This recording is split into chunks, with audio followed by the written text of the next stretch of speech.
yang senantiasa memberikan nikmatnya kepada kita, nikmat sehat, nikmat iman, dan nikmat Islam, yaitu diberinya hidayah. Nikmat iman ya, diberinya hidayah, sehingga kita masih bisa mengenal Allah. Karena itu kita berusaha untuk menjaga hidayah ini, yaitu agar istiqomah, agar kita istiqomah untuk mengenal Allah Subhanahu wa Ta'ala, dan kita berusaha semaksimal mungkin agar kita bisa dicintai oleh Allah. Tapi sebelum Allah mencintai kita, tentu kita mencintai Allah terlebih dahulu ya, mencari keridhoannya, yaitu dengan beramal soleh.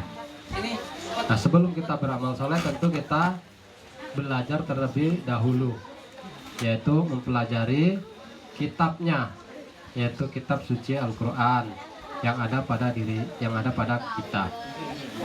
Kemudian kita juga mengenal, mempelajari hadis-hadis dari Rasulullah SAW, karena beliau adalah utusannya. Nah, dengan begitu kita bisa nanti mendapatkan cintanya Allah Subhanahu wa Ta'ala. Nah, seperti biasa kita di sini mengadakan kajian tadabbur Quran. Walaupun satu ayat, mudah-mudahan kita menjadi orang yang bersyukur, benar-benar bersyukur, agar kita tidak menjadi umat yang lalai di akhir ujung zaman ini, zaman yang penuh fitnah. Tadabbur malam ini saya mencoba mentadaburi surat Yasin ya. Saya mulai dari awal dan nanti kita sampai akhir, yaitu sekitar 83 ayat. Saya mengikuti jejak Pak Widodo ya. Beliau memulai surat Al-Kahfi dari awal ya sampai ayat ke-28. Saya mengikuti jejaknya. Jadi saya mulai surat Yasin dari surat awal nanti sampai ke akhir insya Allah ya, dengan izin Allah. Nah, jadi saya pun belajar, saya membaca kan Tuhan. Nah, bukan sudah hafal, tidak, tapi kita belajar bersama-sama karena di sini memang tempatnya belajar. Jadi kita belajar pelan-pelan, ayat demi ayat, kita renungi, kita pahami agar kita bisa istiqomah di jalan yang lurus, yaitu jalan yang diridhai Allah Subhanahu wa Ta'ala, Islam yang kafah, yang penuh dengan tauhid, tidak dicampur dengan kezaliman, yaitu kesyirikan. Baik, kita mulai. A'udzubillahi minasyaitonirrajim. Bismillahirrahmanirrahim. Saya mulai dari surat pertama, yaitu ayat pertama Yasin, sesuai dengan namanya, Yasin. Ayat ini hanya terdiri dari 2 huruf saja, yaitu ya dan sin. Namun para ulama sepakat bahwa huruf-huruf seperti ini bukanlah sesuatu yang sia-sia, akan tetapi ada pesan spiritual yang sangat dalam, yaitu dari 2 huruf saja ya, dari 2 huruf saja. Tidak ada yang Allah turunkan di dunia ini itu sia-sia, akan tetapi mengandung makna. Apa pesan dari ayat pertama ini? Mari kita buka ya. Nah, kita pelajari, kita kaji, kita renungi ya ayatnya. Yang pertama, Yasin bisa diartikan sebagai peringatan untuk membangun hati yang tertidur atau lalai. Karena kita di akhir zaman ini banyak orang yang lalai, terlena dengan kehidupan dunia yang gemerlap. Nah, itu. Ini agar kita tidak lalai. Jadi bisa diartikan atau kita tadaburi. Yang pertama, bahasanya Yasin ini diartikan sebagai peringatan untuk membangun atau membangunkan hati yang tertidur lalai. Banyak kaum muslimin di seluruh penjuru dunia itu lalai lalai, dan ayat ini menggugah kita untuk bangkit. Apa sih makna ini kan kawan? Nah, itu. Jadi dicirikan di akhir zaman ini memang manusia itu lalai ya, lalai. Kemudian banyak juga yang hatinya keras, dikasih nasihat, dikasih kajian, dikasih tausiah, hati tidak mempan, keras. Maka dengan dia mempelajari, membuka Yasin surat ini, kemudian dia mentadaburi, apalagi sekarang bisa diakses ya dengan mudah, insya Allah hatinya akan lunak, kemudian tidak menjadi orang yang lalai nanti insya Allah ya. Nah, sekarang saya melihat di kampung saya saja sudah banyak seperti itu ya, kebanyakan lalai. Karena kumandang ajan sedikit sekali yang datang, tentu itu orang lalai, sibuk kerja ya, alasannya macam-macam ya, yaitu alasannya seperti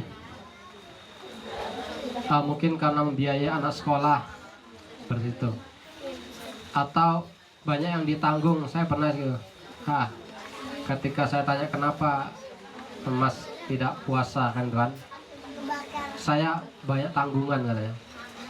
Artinya banyak ditanggung dari istri, anak, dan nenek mungkin seperti itu ya, atau orang tua hidup sama dia.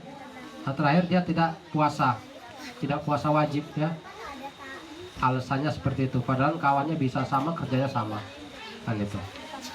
Nah, jadi lalai. Mudah-mudahan dengan mendengar kajian ini Yasin ya, bisa nanti direnungi bahwasanya memang kita sering lalai dari kehidupan ini ya, sudah lalai dari kehidupan ini.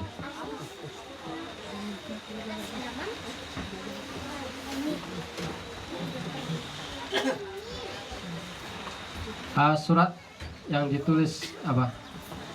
Yasin huruf 2 ayat ini bisa dimaknani juga sebagai pukulan lembut ya, sebagai pukulan lembut dari Allah untuk menyadarkan manusia yang lalai menjelang datangnya fitnah-fitnah besar.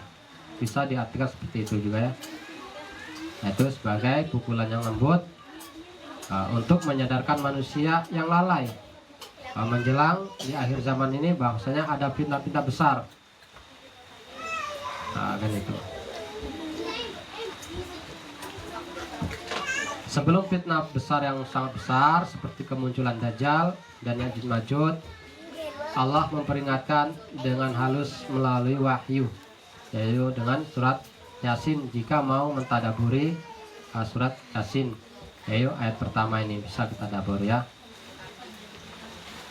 Ayat ini mengajak kita membuka mata hati sebelum terlambat. Memang di luar orang selalu membaca Yasin ya, hari Jumat atau hari Kamis, malam Jumat juga. Biasa kalau ibu-ibu itu hari Jumat atau hari Kamis, sedangkan bapak-bapaknya biasanya malam Jumat ya. Tetapi dengan tidak mentadaburi Al-Qurannya, tidak mentadaburi ayat per ayat, hanya berlomba-lomba cepat-cepatan membaca, dan tidak ada perubahan pada dirinya, tetap dibaca tidak dibaca, keadaannya seperti itu, lalai dengan dunia, dan tidak bisa, seolah-olah Al-Quran itu tidak membawa manfaat, karena memang dibaca dengan tidak keimanan, dibaca dengan tidak ada iman, hanya kebiasaan saja, rutinitas, memang ayasinan kan Tuhan. Jadi hanya berangkat, udah kumpul-kumpul seperti aja. Kalau ibu-ibunya arisan, sebenarnya arisan, cuman selingan aja, kayak kita bacain lah. Tapi makanya tidak membekas.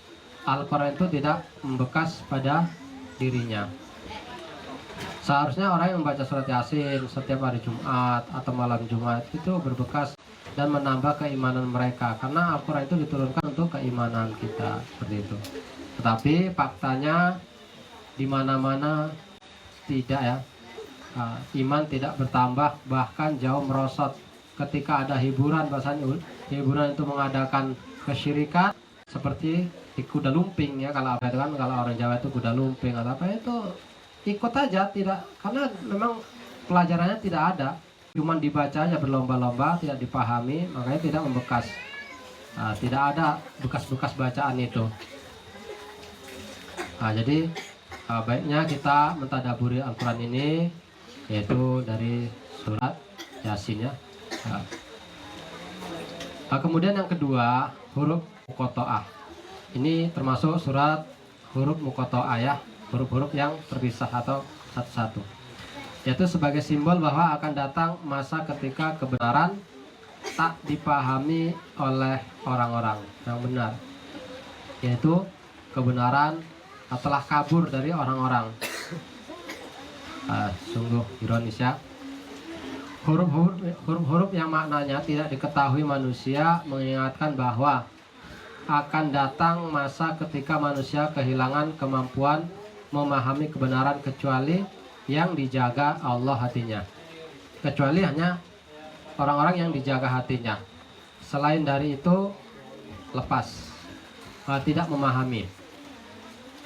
Tidak memahami Al-Quran, tidak memahami akhir zaman ya. Ketika disampaikan tentang akhir zaman, tidak merasa bahasanya kita ini di ujung akhir zaman, seolah-olah hidup kita terus panjang kan. Padahal Rasulullah SAW sudah mewanti-wanti 1400 tahun yang lalu, ketika kemunculan Nabi Muhammad SAW, bahwasanya itu udah di akhir ujung zaman, karena udah Nabi terakhir, Nabi penutup. Tetapi sudah berjalan 1400 lebih, kok belum yakin bahwasanya kita ini di ujung akhir zaman. Ketika disampaikan hal ini, atau disampaikan bahwasanya di ujung akhir zaman ada mubasyirat, kita sampaikan mubasyirat, tapi tidak percaya.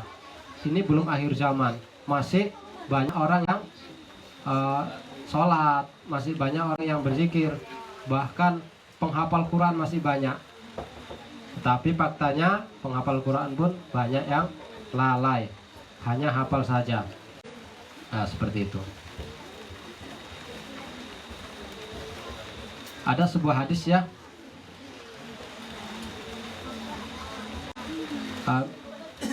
ini hadisnya mungkin di Google ya. Kita ambil maknanya, akan datang masa ketika manusia kehilangan kemampuan untuk memahami kebenaran kecuali yang dijaga oleh Allah.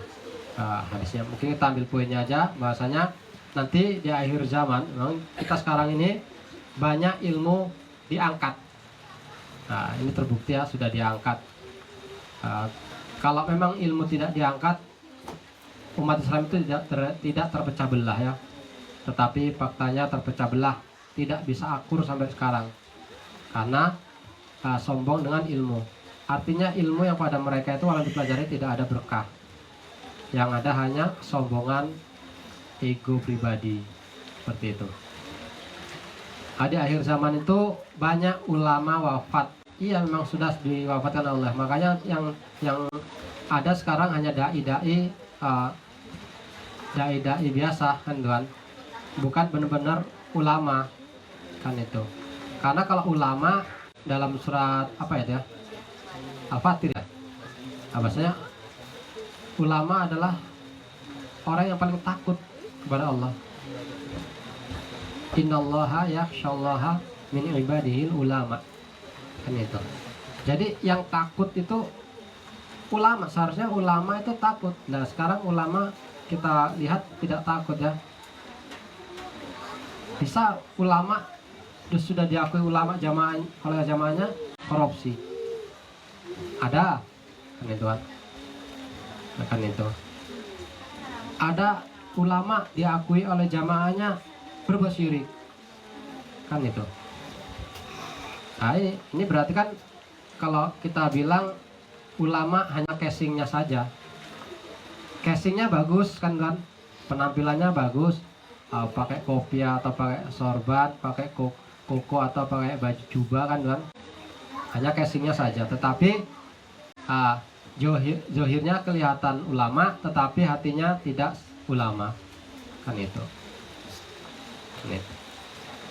Kalau ulama yang sesungguhnya ini sudah diwafatkan oleh Allah Subhanahu wa Ta'ala, maka di akhir zaman ini maka digantilah dengan mubasyirat, itu sebagai kabar gembira bagi orang-orang mukmin karena tidak mempunyai pemimpin. Jadi diganti dengan petunjuk, karena ilmu sudah diacak-acak oleh orang dengan berkelompok-kelompok, sehingga umat bingung. Umat biasa itu bingung mana yang benar. Saya saja dulu saya bingung, kelompok mana yang saya harus ikuti ya. Saya mengaji di sini kajian seperti ini, yang sana oh itu bid'ah, yang dari sana juga jangan diikuti kelompok ini, kan itu. Kan kita bisa ngomong gini karena kita melihat YouTube ya, kan itu. Kita bisa ngomong seperti ini karena kita melihat YouTube. Sebelum kita itu mungkin kalau yang memang dia berada di kelompoknya, dia tidak melihat kelompok YouTube lain, tidak kebanyakan kan. Nah, tapi orang yang mencari kebenaran dia melihat YouTube ini kan kan.